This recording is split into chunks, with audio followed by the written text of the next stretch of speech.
그들이 예수를 십자가에 못 박은 후에 그 옷을 제비 뽑아 나누고 거기 앉아 지키더라. 그 머리 위에 이는 유대인의 왕 예수라 쓴 죄패를 붙였더라. 이때에 예수와 함께 강도 둘이 십자가에 못 박히니 하나는 우편에 하나는 좌편에 있더라.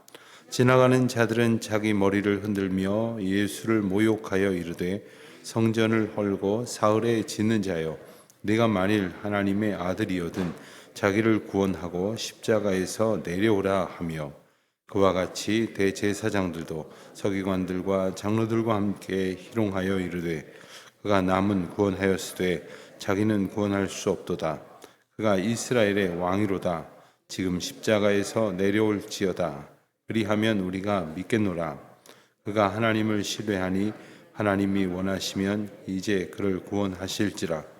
그의 말이 나는 하나님의 아들이라 하였도다 하며 함께 십자가에 못 박힌 강도들도 이와 같이 욕하더라. 제6시로부터 온 땅에 어둠이 임하여 제9시까지 계속되더니 제9시쯤에 예수께서 크게 소리질러 이르시되 엘리 엘리 라마 사박다니 하시니 이는 곧 나의 하나님 어찌하여 나를 버리셨나이까 하는 뜻이라. 거기 섰던 자 중 어떤 이들이 듣고 이르되 이 사람이 엘리야를 부른다 하고 그 중에 한 사람이 곧 달려가서 해면을 가져다가 신 포도주에 적시어 갈대에 꿰어 마시게 하거늘 그 남은 사람들이 이르되 가만두라 엘리야가 와서 그를 구원하나 보자 하더라. 예수께서 다시 크게 소리 지르시고 영혼이 떠나시니라. 이에 성소 휘장이 위로부터 아래까지 찢어져 돌이 되고 땅이 진동하며 바위가 터지고 무덤들이 열리며 자던 성도의 몸이 많이 일어나되 예수의 부활 후에 그들이 무덤에서 나와서 거룩한 성에 들어가 많은 사람에게 보이니라. 아멘. 오늘은 고난주간의 금요일입니다. 우리는 오늘을 가리켜서 흔히 성금요일이다 이렇게 부르곤 합니다. 그것은 바로 오늘이 우리가 그날을 특정한다면 예수님께서 십자가에 돌아가신 날, 그 시간을 우리가 되짚어 보는 날이기 때문에 그렇습니다. 전날 밤부터 예수님께서는 잡히시고 밤새도록 군병들에게 이리저리 끌려다니면서 고문을 당하시고 그리고 조롱을 당하시고 그리고 재판이라는 명목으로 사람들 앞에 휘둘리셨습니다. 사실 많은 역사학자들은 고대의 형벌을 연구하면서 십자가형을 받았던 사람들은 대체로 적어도 한 10시간 내지는 그 이상의 시간을 십자가에서 고통을 당했다 이렇게 분석을 합니다마는 예수님께서는 그에 비하면 길지 않은 시간 만에 숨이 이제 멎으셨습니다.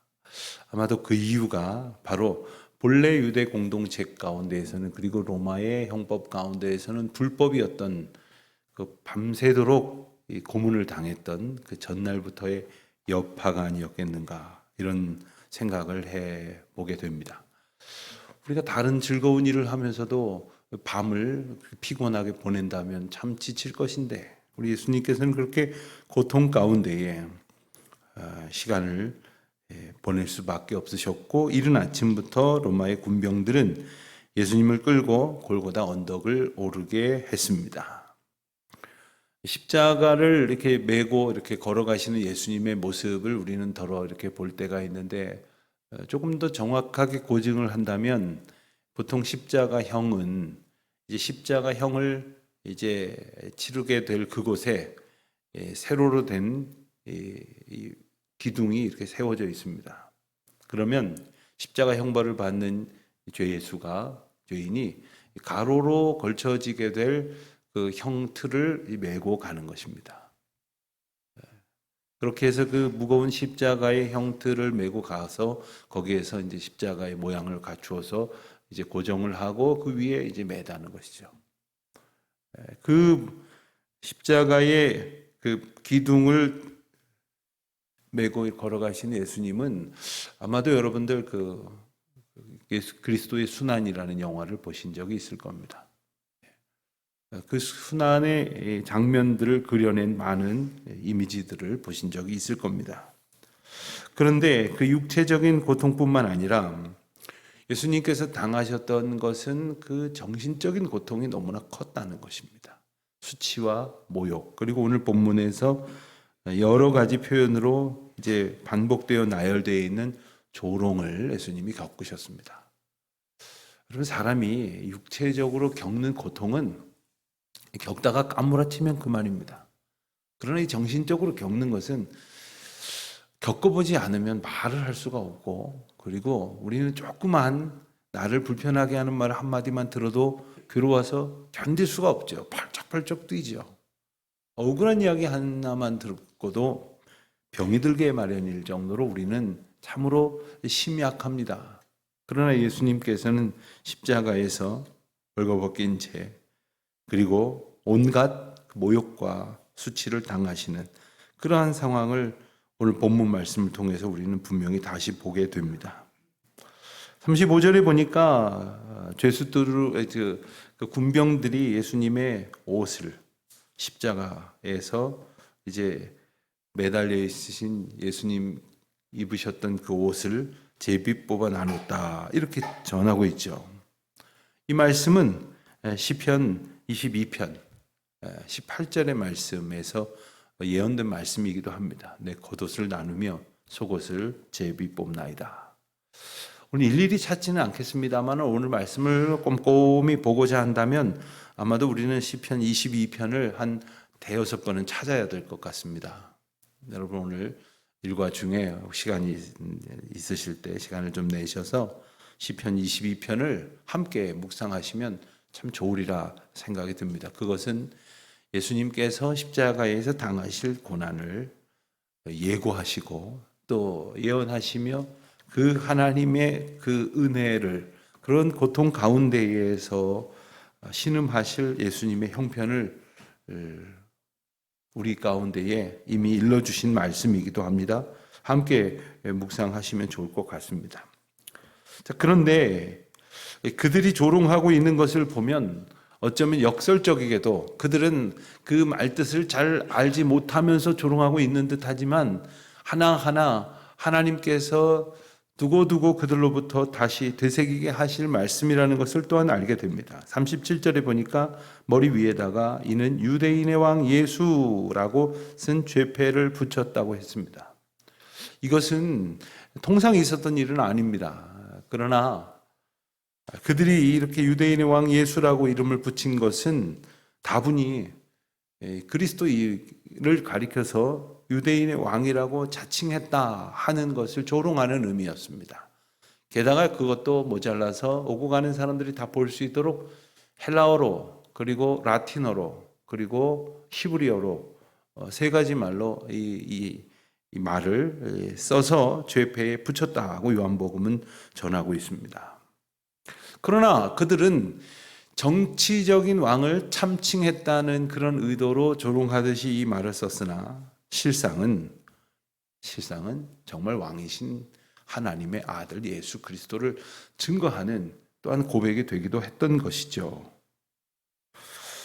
유대인의 왕이라고 자청하던 자를 우리가 죽였다 마치 자랑하려고 그 옷을 제비 뽑아 나누기도 했고, 그리고 그 이름을 그 죄패에 붙였지만 사실 그들이 그렇게 불렀던 것은 유대인의 왕인 줄 알았는데 형편없더라, 보잘것없더라, 자기 자신을 구원할 수 있는 능력이 있다고 그렇게 여겼는데 아무것도 하지 못하지 않느냐, 뭐 이런 이야기였을 것입니다. 그러나 엄밀히 말하면 예수님께서 네가 하나님의 아들이냐? 라는 물음에 대해서 그렇다라고 대답하신 적은 있지만 내가 유대인의 왕이다, 내가 세상의 왕이다, 이런 말씀은 전혀 하신 적이 없어요. 그런데 왜 이런 소리가 나올까요? 마치 그들은 예수님을 이 세상에 오신 구원자, 메시아, 능력자, 절대적인 그러한 힘을 가진 존재로 여겼습니다. 그런데 그래서 따랐습니다. 그러나 예수님께서 갑자기 십자가를 지시고 죽게 될 것이다, 그리고 이제 내가 너희 곁을 떠나게 될 것이다 라고 말씀하시니까 제자들과 군중들이 돌변하게 된 겁니다. 왜냐하면 그들은 예수님의 십자가에 피 묻은 복음을, 약속하신 하나님의 사랑을 믿고 의지하며 따랐던 것이 아니라 예수님께서 가지실 것이라고 생각했던 그 힘, 그 엄청난, 그래서 세상을 지배할 것만 같은 그 영향력을 기대했던 것입니다. 쫓아가면 뭐라도 하나 얻어먹을 줄 알고 쫓아다녔던 것이죠.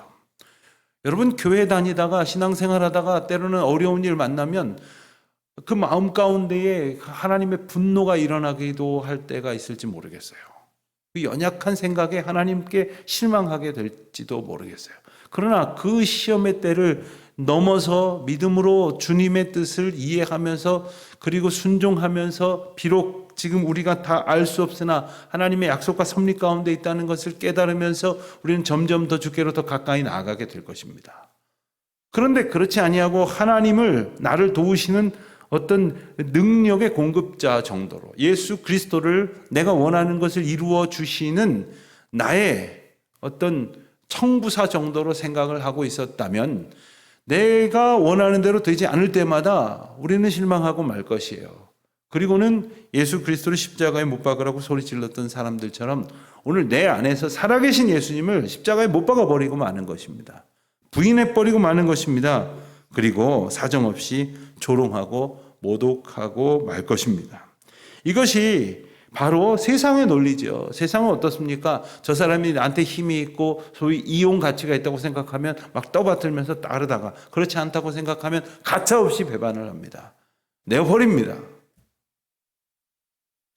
이러한 세상의 논리로 예수님을 따랐던 사람들은 힘이 있었다고 여겨서 따랐던 것 같으나 힘이 없다고 여기니 이렇듯 배반하고 모욕하기를 주저하지 않는다는 거예요. 군중들이 그랬지 않습니까? 우리가 어제 말씀에서 본 것처럼 사람들을 충동질하고 그리고 사람들에게 협박하고 그리고 사람들에게 회유하던 대제사장들과 장로들의 꼬임에 빠져서 며칠 전 예수 그리스도를 우리의 구원자라고 찬양하면서 맞이했던 백성들은 예수님을 십자가에 못 박으라고 차라리 흉악한 강도를 풀어달라고 하는 어리석은 행동을 집단적으로 벌이고 있었던 것이죠. 그저 자기 만족을 위해서 예수를 따르던 사람이 그 자기 만족의 우상에서 헤어나오지 못할 때 이와 같은 참남한 일을 저지른다고 하는 것을 우리에게 일러주신 이유가 무엇입니까? 우리가 주님을 따른다고 했을 때 과연 무엇을 기준으로 무엇을 원하며 무엇을 바라며 따르는지를 생각해 보게 하시는 말씀입니다. 예수님을 조롱했던 사람들은 지나가는 사람들도 있었고 그리고 대제사장들도 있었고 41절에 보니까 서기관들과 장로들도 있었습니다. 심지어 못 박힌 강도들도 예수님을 그렇게 욕하고 조롱했다고 했습니다. 그 강도들마저도 예수님이 별 볼 일 없다고 생각을 한 거죠. 참 우리가 읽어서 알고 있기 때문에 그렇지 가만히 생각해 보면 얼마나 기가 막힌 일입니까? 지금 정말로 십자가에 달려 죽어야 할 이들이 그 밑에서 소리를 지르면서 예수님을 조롱하지를 않나? 또 그 큰 죄가 드러나서 십자가의 이 형벌을 받게 된 강도들마저도 예수님을 조롱하고 있다니. 45절을 보겠습니다. 제6시로부터 온 땅에 어둠이 임하여. 예수님께서 십자가에 달리신 시간은 우리 시간으로 말하면 오전 9시경이 됩니다.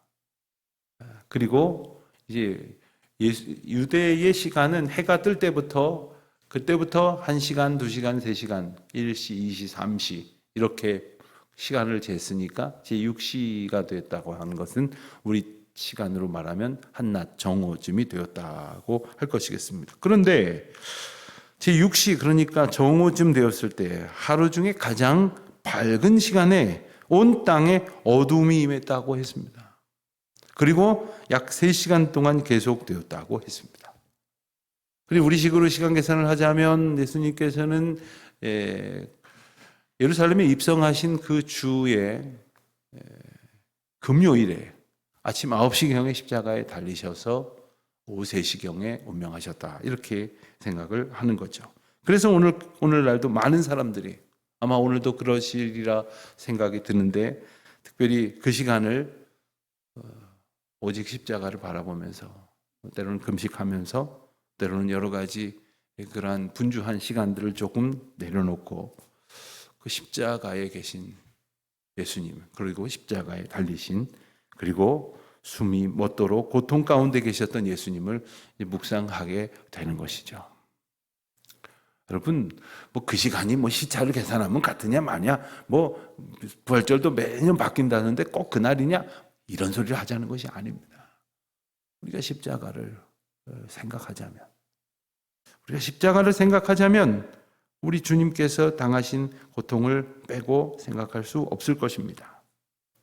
예수님께서 얼마나 고통스러워 하셨는가, 46절에 보니까 크게 소리질러 이르시되, 제 9시쯤에, 그러니까 운명하시기 아마 직전이 될 것 같습니다. 이 복음서를 종합해서 보면 예수님께서는 십자가에서 모두 7가지의 그 짧은 이야기들을 고백하시게 됐는데, 그래서 그것을 가리켜서 십자가 상에서 하신 7마디의 말씀이다. 그래서 가상칠언 이렇게 말하기도 하죠. 근데 그 말씀을 보면은 이제 아침 9시에 달리시고 나서 정오가 되기 전까지 이제 말씀을 몇 말씀 하셨습니다. 그리고 나서 12시부터 3시까지는 거의 말씀이 없으시다가 운명하시기 직전에 이제 오늘 말씀을 필두로 해서 몇 마디를 더 하시고 그리고 숨을 거두시게 됩니다. 무슨 말씀을 하셨을까요? 마태복음이 전하는 오늘 본문의 말씀은 46절에 나오는 대로 크게 소리를 지르되 엘리 엘리 라마 사박다니, 이렇게 말씀을 하셨다고 했습니다. 이것을 번역하면 나의 하나님 어찌하여 나를 버리셨나이까. 어떤 목사님의 그 고난에 대한 묵상집을 보면서 그 책에 이런 이야기가 나오더라고요. 아마요 우리 가까이에 있는 그 서초동 가정법원 앞에서 실제로 그 보신 말씀인가 봐요. 부부가 아마 이혼을 하러 왔는 모양입니다. 그리고는 이혼 판결을 받고 나왔는데 그들의 손에는 아주 어린 남자아이가 하나 이렇게 손 잡고 있었다는 거예요. 근데 거기서 큰 소리로 몇 마디를 더 싸우더니, 자 이제 데리고 가라고. 엄마는 엄마대로 너 아빠 따라가. 나 이제 네 엄마 아니야. 그리고 아빠는 무슨 소리야? 네 엄마 따라가. 난 네 아빠 아니야. 그 가운데에서 큰 소리로 울던 아이를 보셨다는 거예요. 큰 소리로 그 가운데서 버려진 채 이쪽으로 쫓아갔다가 저리 가라고, 저쪽으로 쫓아갔더니 저리 가라고, 절규하는 듯한 그러한 어린아이의 모습을 그 책에서 이렇게 묘사를 하시더라고요. 그러면서 마치 이만큼의 버려짐의 고통을 당한 사람이 어디 있을까? 인간적으로 본다면 예수님께서는 그보다 더한 버려짐을 당하신 거예요. 틀림없습니다. 그러나 그와 같은 모습을 오늘 본문을 통해서 보여주시는 이유가 무엇일까? 그럼에도 불구하고 그러한 인간적으로 이해를 한다면 이 세상에서 어떤 것으로도 평안할 수 없는 그 버려짐의 고통을 당하고 있으나 하나님께서 하신 일임을 바라보는 믿음으로 그 길을 걷게 하셨다는 것이고, 그리고 하나님께서 인도하시는 생명의 길로, 부활의 길로, 승리의 길로 예수님을 이끄셨고 그 길로 오늘 저와 여러분도 인도하신다는 것을 기억하게 하시는 것이죠. 여러분, 우리가 세상에서 조금 전에 말씀드린 그 어린아이의 예와는 비교할 수 없으나, 예수님께서 십자가에서 당하신 이 고통은 비교할 수 없으나 때때로 이렇게 버려짐을 당합니다. 소외를 당합니다. 배신을 당합니다. 외면을 당합니다. 사람들이 다 짜고 나만 속이는 일을 혹시 겪어보셨습니까? 사람들이 다 나를 등지고 나를 괴롭히는 어떤 일들을 모색하는 혹시 그런 경험이 있어 보셨습니까?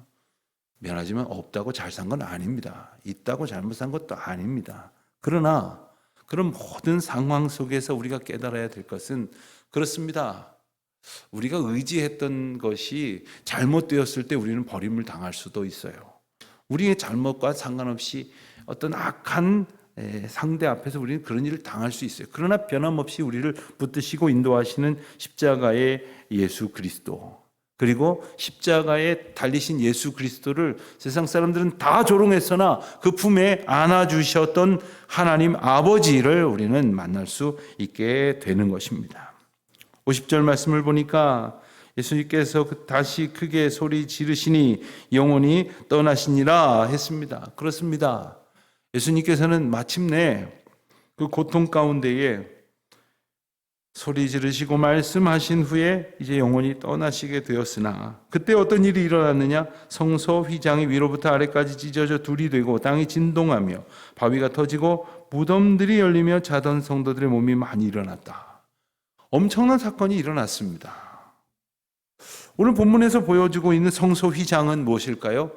예수 그리스도께서 성소와 지성소 사이에 그 가림막이 되어지는 휘장을 상징하시는 분이라는 사실이고, 그것은 하나님의 임재 앞에서 이 죄인인 백성들이 결코 접근할 수 없는 그 한계를 말했지만, 예수 그리스도께서 십자가에 죽으심으로 그 성소 휘장이 찢어지게 하셨다는 거죠. 히브리서 10장 20절과 또 9장 11절 12절 말씀을 볼 텐데요. 이 말씀에서 히브리서 저자는 그 휘장이 찢어진 사건을 이렇게 설명을 하고 있습니다. 그 길은 우리를 위하여 휘장 가운데로 열어놓으신 새로운 살 길이요, 휘장은 곧 그의 육체니라. 또 9장 11절 12절입니다. 그리스도께서 장래 좋은 일의 대제사장으로 오사 손으로 짓지 아니한 것 곧 이 땅에 이 창조에 속하지 아니한 더 크고 온전한 장막으로 말미암아 염소와 송아지의 피로 하지 아니하고 오직 자기의 피로 영원한 속죄를 이루사 단번에 성소에 들어가셨느니라. 여러분, 우리가 하나님과의 관계가 화해될 수 없는 상황 속에 있었어요. 이렇게 우리가 언제든지 주님 앞에 나와서 주님의 이름을 부르고 주님의 말씀을 내 마음 가운데 채우는 그런 일들이 있을 수 없는 그러한 죄인된 삶을 살았던 것이죠. 그런데 하나님께서 그 구원의 은혜를 베푸심으로, 즉 닫혀졌던 인간과 하나님과의 관계를 걷어내시기 위해서 그 가운데에 가로막혔던 그러한 장막을 찢어내는 놀라운 역사를 예수 그리스도의 십자가 죽으심으로 이루어 주셨다는 것입니다. 그러니까 그리스도께서 죽지 아니하셨더라면, 십자가의 고통을 겪지 아니하셨더라면 우리는 예수님의 그 슬픔에 이렇게 아픈 그러한 시간을 갖지 않아도 될런지 모르지만 우리는 하나님과의 영원한 화해를 이룰 수 없었다는 것입니다. 주님께서는 저와 여러분을 그 십자가 가까이로 부르십니다. 그래서 이번 한 주간 우리가 함께 묵상하는 말씀을 한마디로 축약한다면 십자가로 더 가까이 가자, 이거예요. 십자가 가까이로 우리를 부르시는 주님이 십자가 가까이로 우리를 부르시는 이유가 뭡니까? 십자가에서 주님의 구원이, 주님의 은혜가 완성되었던 그 놀라우신 하나님의 섭리를 저 먼 발치에서 그냥 바라보는 것이 아니라 오늘 내게 주시는, 그리고 그 옛날 2000년 전에 주시고 끝난 일이 아니라 오늘도 계속해서 우리 가운데 주시고 부어주시고 또 우리 가운데에 살아 역사하시는 은혜로 함께 하신다는 사실을 기억하게 하시는 것이죠. 이제 우리가 잘 아는 것처럼 부활의 소망을 가지고 오늘 내일을 보내게 됩니다. 저는 1년 중에 부활주일과 이 성금요일 사이에 그 시간이 가장 어떤 면에서 기대가 돼요. 가장 떨림도 있어요. 가장 하나님의 은혜 가운데 어떤 엄청난 하나님의 역사가 올해도 펼쳐질까 소망하게 되어지는 것은 죽음이라고, 그 죽음을 끝이라고 생각했던 인생들에게 새로운 소망, 승리의 역사를 보여주셨기 때문 아닙니까? 그 십자가로 더 가까이 나아가는, 정말 말뿐이 아니라 십자가로 더 가까이 나아가는 저와 여러분이 되시길 바랍니다. 십자가는요, 죽음의 형틀이었어요. 여러분, 저 프랑스 혁명 때 그들을 처형하느라고 사용됐던 그 단두대를 아마 보신 적이 있을 겁니다. 그거 보고 기분이 괜찮으세요? 끔찍하지 않습니까? 거기 사람을 잡아놓고 목을 치던 그 엄청난 형틀을 보면서 기분 좋을 리가 있겠습니까? 어떤 의미에서 십자가는 그런 거예요. 거기에 매달아서 사람이 숨이 끊어질 때까지 고통하게 만드는 것이에요. 그러나 오늘 우리에게는 그 의미로 그쳐지는 것이 아니라 그러한 죽음의 고난 속에서도 우리를 구원으로 인도하신 하나님의 사랑을 보게 하시는 것이니 십자가로 더 가까이 나아가고 또한 십자가로 내게 주신 사명을 기억하여서 이제는 너는 너의 십자가를 지고 너를 부인하고 나를 따르라 하시는 그 말씀에 응답하는 삶을 살아가는 저와 여러분이 되시기를 주님의 이름으로 축원드립니다. 하나님 아버지, 죽을 수밖에 없는 죄인들을 위하여 기꺼이 십자가 지심으로 하나님의 구원의 놀라운 역사에 순종하여 주신 십자가의 예수를 바라봅니다. 그리고 그 가까이 부르시는 주님의 음성 따라 더 가까이 주님께로 나아가기를 원합니다. 아버지 하나님, 저희 참 연약하오니 어리석다오니 한순간도 주님과 깨어 기도하지 못하는 참으로 부족한 주의 백성들입니다. 불쌍히 여겨 주시옵시고 성령 하나님, 날마다 저희들을 인도하여 주셔서 십자가의 길로 걸어갈 때에 주님 손 의지하여 기꺼이 주께로 더 가까이 믿음의 눈을 열어 주님께서 저에게 보여주시는 놀라운 은혜를 바라보는 주의 백성들로 살게 하여 주시옵소서. 주님, 이제 허락하실 그 부활의 기쁨을 저희들 온 마음 다하여 소망하게 하시고 그리고 그 귀한 역사를 증거하는 믿음의 삶 그리고 믿음의 공동체가 되게 하여 주시옵소서. 하나님, 여러 날 동안 저희들 함께 모여 예배하게 하시고 기도하게 하시고 찬송하게 하셨사오니 저희들 삶 속에서 다시 그 사랑을 실천하며 증거하며 살아가는 주의 백성들 되게 하여 주시옵소서. 주님 주신 말씀의 은혜를 감사하며 또한 부활의 기쁨을 소망하며 하나님 앞에 드리는 예물들마다 주님 기뻐 받아 주시옵시고 특별히 저들의 마음과 생각과 뜻과 온 삶을 받으시어 주 뜻대로 합당하게 인도하여 주시기를 간절히 기도드립니다. 이른 아침 주의 전에 나와 기도하면서 저희 마음의 소원을 두고 하나님 앞에 아뢰는 기도의 제목들이 있습니다. 하나님, 죽어졌던 우리 자신이 이제는 그리스도의 놀라운 보혈의 능력으로 되살아날 수 있도록 무너진 것들이 있다면 하나님 다시금 수축하여 주시옵시고 절망 가운데 버려진 것들이 있다면 주님의 구원의 은혜로 회복시켜 주시옵소서. 주님께서 부르시는 그 부르심의 자리로 기꺼이 서는 자들이 되게 하여 주시옵시고 그 사명을 다시금 온전히 마음 가운데 새기어 저희들에게 맡겨주신 귀한 삶의 승리를 오늘 주님 앞에 온전한 찬송으로 올려드리게 하여 주시옵소서. 하나님, 이 모양 저 모양으로 성회를 위해 쓰고 수고한 모든 주의 종들을 축복하시고 그리고 말씀을 사모하고 그 말씀을 기억하며 그 말씀 가운데에 함께 주님 앞에 나가기로 결단하여 인터넷을 통하여 예배드리는 모든 성도들도 같은 은혜 가운데에 붙들어 주시옵소서. 우리 어린아이들에게 하나님께서 큰 권능 더하여 주시기를 원합니다. 하나님, 노년에 이르도록 하나님 말씀 사모하여 힘들고 어려운 중에도 주의 전에 걸음하신 모든 성도들을 주님 축복하시고 하늘의 신령한 은혜와 땅의 아름다운 것들로 풍족히 채워 주시기를 기도드립니다. 주여, 부활 소망으로 승리케 하여 주신 주님의 놀라운 은총을 찬양하오며 이제는 우리 주 예수 그리스도의 크신 은혜와 아버지 하나님의 무한하신 사랑하심과 성령의 교통하심이 오직 예수, 오직 십자가 그 사랑에 기뻐하며 살아가기로 다시금 주님 주신 소망으로 나아가는 주의 자녀들 머리 위에 이제와 영원토록 함께하옵시기를 간절히 축원하옵나이다. 아멘.